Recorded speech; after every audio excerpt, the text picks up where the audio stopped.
broken. God damn it. Oh.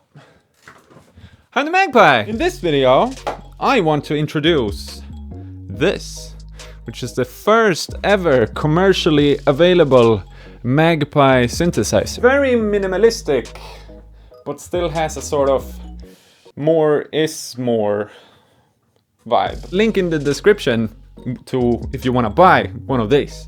Would be highly appreciated. It's a drone synth. It's called the Beehive. So it's 42 oscillators in a 7x7 grid with 7 volume pots. Comes in yellow, painted by me. So not only hand built, it's also hand painted, or just non-painted. Well, yeah, it's got this grid, and for every row of oscillators slash volume pot, there's an output.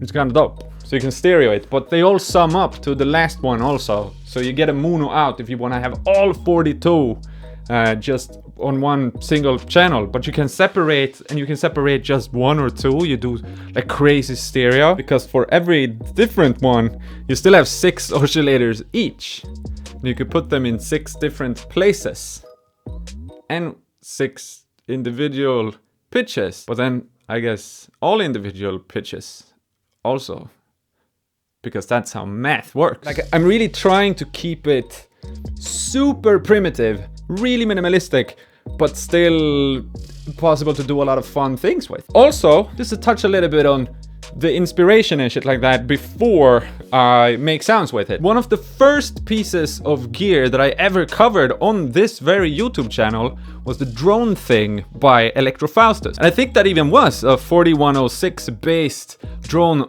oscillator in a box. Quite literally what this is also, just a heck of a lot more oscillators. And one of the practical things that is very convenient that few people go for is that it's possible to operate it with a battery. So if we have a look inside, it looks kind of wild, but you can see a battery, meaning that you can run it for hours and hours without ever having to think about power. But that was one of the, like, both trying to full circle it, but also I figured if this is a piece of equipment that I want to use when I drone, I want it to have a battery. Is that plausible? Yes, it very much so was. And obviously also inspired by Look Mom No Computer, who has made a wall of oscillators with 1,000. I don't have a spare wall. Plus, I sort of wanted to aim for it to be something that you could lay your hands on also. Can't start selling my walls. That will be bad business in the long run. But I figured I want to find a way that makes it possible to get as many oscillators in as small of a form factor as possible,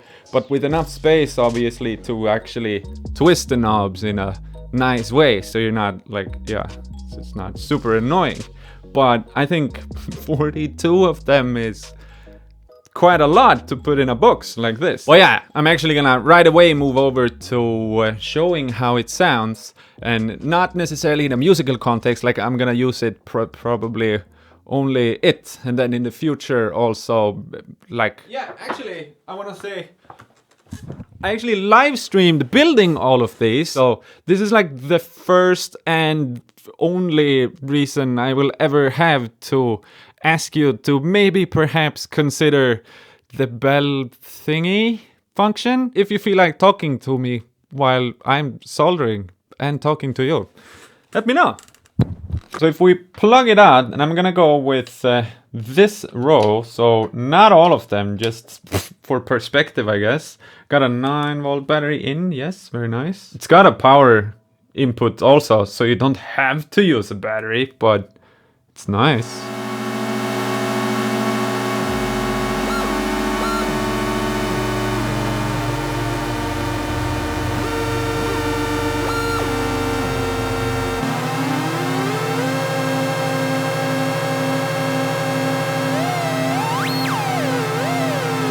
Yeah, you can tune it very freely.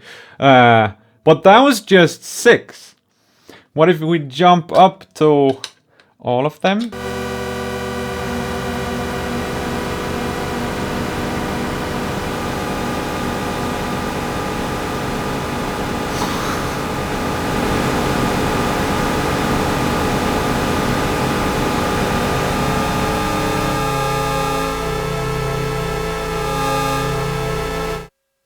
Let's stereo that, because that's just insane. But yeah, I want to say that when making an oscillator with the 4106, it's all about the cap value. I have divided up the cap value in this direction. So essentially the rows of outputs goes in that direction, but the value of pitch goes in that direction. So this one is the highest, and this one is the lowest. Like if you, tune it, like you can go very bassy if you want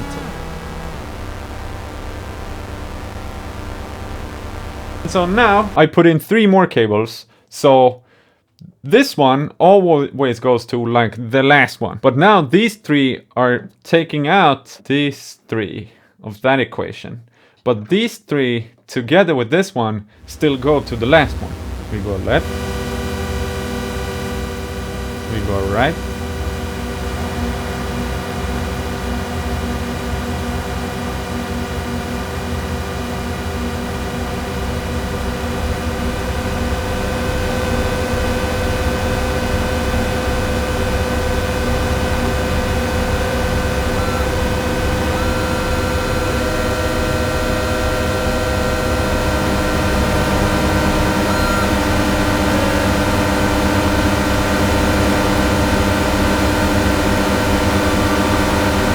Okay, more cables. More cables. I'm completely messing up the order of channels, so to speak. I don't care. If I take the middle one, like the one I have put in the center, and we go through like a delay. Shout out Bubbles, the world's perhaps only sequenced PT2399 delay in a box.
That's dope.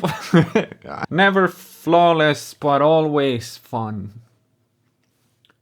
Put that on a mug, I guess. Yeah, I don't think there's much else to touch on, actually.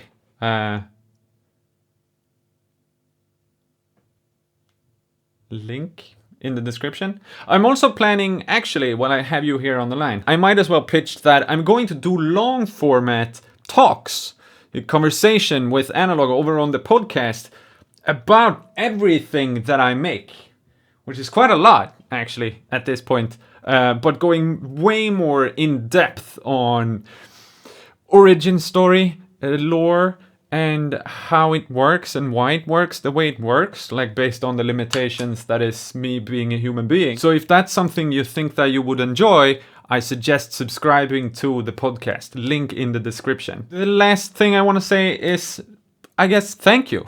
Anyone buying anything from me deserves at least a thank you. So, thank you. See you in the future.